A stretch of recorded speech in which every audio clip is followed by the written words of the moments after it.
హైదరాబాద్లోని కానాజీగూడ ఇందిరా నగర్లో విషాదం చోటు చేసుకుంది. జ్యోతిష్యం ఓ వివాహిత ప్రాణాలు తీసేలా చేసింది. ఇందిరానగర్లో నివసించే బబిత అనే వివాహిత ఆత్మహత్యకు పాల్పడింది. జ్యోతిష్యం అంటే ఎంతో నమ్మకం ఉన్న బబిత యూట్యూబ్ ద్వారా తెలుసుకున్న జ్యోతిష్యం ప్రకారం దంపతులు విడిపోతామని బలంగా నమ్మింది. ఇదే విషయాన్ని తరచూ భర్తతో చర్చించేది. అయితే జ్యోతిష్యాన్ని నమ్మవద్దని బబితను పదే పదే కోరిన భర్త రాము దీనిపై ఇటీవలే ఇద్దరి మధ్య వాగ్వాదం చోటు చేసుకుంది. దీంతో అందరి ముందు బబితను కొట్టడంతో మనస్తాపంతో ఇంట్లో ఉరివేసుకుని ఆత్మహత్యకు పాల్పడింది. అదనపు కట్నం వేధింపులతోనే తమ కూతురు మృతి చెందిందని రాముపై పోలీసులకు ఫిర్యాదు చేశారు బబిత తల్లిదండ్రులు.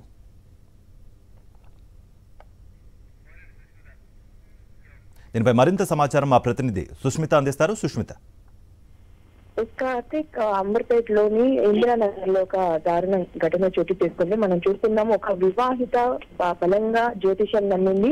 సో జ్యోతిష్యం నమ్మి అతని భర్త ఆవిడ ఇద్దరు విడిపోతారని చెప్పి చాలా గట్టిగా నమ్మడంతో కూడా పలు సార్లు ఆమె భర్తకి విన్నవించుకుంది. ఇట్లా మన ఇద్దరం విడిపోతాము, జ్యోతిష్యంలో చెప్తుందని చెప్పి కూడా చాలా సార్లు ప్రతి ఇంటికి వచ్చిన ప్రతి ఒక్కరి ముందు కూడా చెప్పడంతో కూడా ఒక్కసారిగా ఆమె భర్త ఎక్కువగా విసిగించడంతో కూడా ఆయన ఎక్కువగా అసహనానికి లోనైపోయాడు. ఒకసారి అందరి ముందు ఆమెపై చెయ్యి కొట్టడంతో కూడా ఆమె మనస్తాపానికి గురైనట్టుగా కూడా తెలుస్తుంది. అయితే ఈ విషయం కూడా చూసుకుంటే ముందు నుంచి కూడా అంటే ముందు రోజు ఆమె కొడుకు పుట్టినరోజు సెలబ్రేషన్స్ జరిగాయి. ఆ సమయంలో కూడా ఆమె బయటికి రాలేదు బబిత.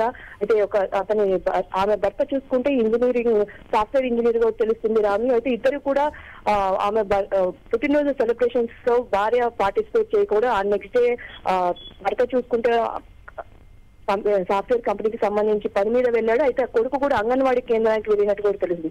మధ్యాహ్నం అంగన్వాడీ కేంద్రం నుంచి ఆమె కొడుకు ఇంటికి రావడం చూశారు. అయితే ఆ సమయంలోనే ఫ్యాన్ కి ఊరేసుకొని బబిత హ్యాంగ్ అయ్యి వేలాడుతూ ఉంది. ఈ సమయంలో కిందకి వెళ్లి వాళ్ళ బాబాయ్ ఎవరైతే ఉన్నారో ఆయనకు సమాచారం అందించినట్టుగా తెలుస్తుంది. వెంటనే కూడా తీసుకుంటే హాస్పిటల్ కు చేరబెట్టినట్టుగా తెలుస్తుంది. అయితే హాస్పిటల్ చేరబెట్టగానే అప్పటికే మరణించినట్టుగా తెలుస్తుంది. పూర్తిగా చూసుకుంటే జ్యోతిషం బలంగా నమ్మి అతని భర్తకి ఎవరైతే చాలా సార్లు చెప్పింది మా ఇద్దరు విడిపోతాం, జ్యోతిషాన్ని నమ్మద్దు అని కూడా ఆమె భర్త చాలా సార్లు చెప్పాడు. ఆమె వినకపోవడంతో కూడా అందరి ముందు కొట్టడంతో ఆమె మనస్తాపానికి గురై ఫ్యాన్కి హ్యాంగ్ చేసుకున్నట్టు కూడా తెలిసింది. మొత్తంగా ఆమె బబిత తల్లిదండ్రులు ఎవరైతే ఉన్నారో పోలీస్ కంప్లైంట్ కూడా రైజ్ చేశారు. అయితే ఆ సమయంలో కూడా పూర్తి విషయాలు బయటకు వచ్చినట్టు కూడా తెలుస్తుంది. అయితే జ్యోతిషం బలంగా నమ్మడం కారణంగా కూడా ఈ హ్యాంగ్ చేసుకున్నట్టుగా కూడా పోలీసులు దర్యాప్తులో తెలిసింది. Karthik, right Susmita, thank you for the update.